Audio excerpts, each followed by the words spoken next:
विजु पट्टनायकर 29तम श्राद्धवार्षिकी एवं यही अवसर में सारा राज्य में श्राद्धवार्षिकी पालन करा जाउछि।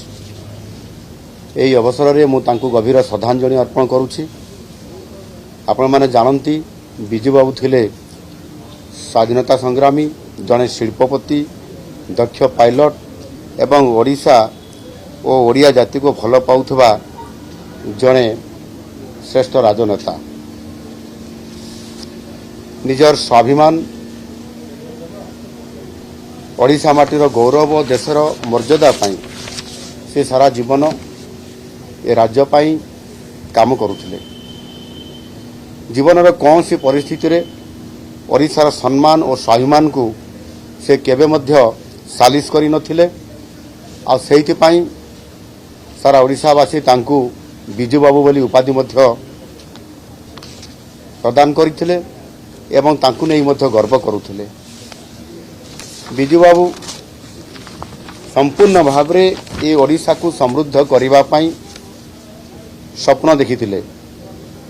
वास्तव में यही जड़े महान जननायक जे कि ओडिशा पाई स्वप्न देखिथिले, काम करिबा पाई संकल्प नहीं काम करुथिले एवं तांकर सही स्वप्न एवं तांकर सही संकल्प को नहीं आज आम सरकार मध्य समृद्ध ओडिशा गठन करिबा पाई काम आरंभ करिसंती। एणु निश्चित भाव में ओडिशा गठन रे तांकर जो भूमिका थिला, तांकर जो अवदान थिला एवं जो स्वप्न भी अधूरा रही जाइछि ओडिशा को समृद्ध बनैबारे, ओडिशा को विकसित राज्य में परिणत करिबारे एवं ओडिया अस्मिता को पुनर्जीवित करी विश्व दरबार में पहुंचाइबारे ताहा आम सरकार आज तांकर से स्वप्न को पूरा करबा पई संकल्प नैछंती एवं काम मध्य आरंभ करिसंती।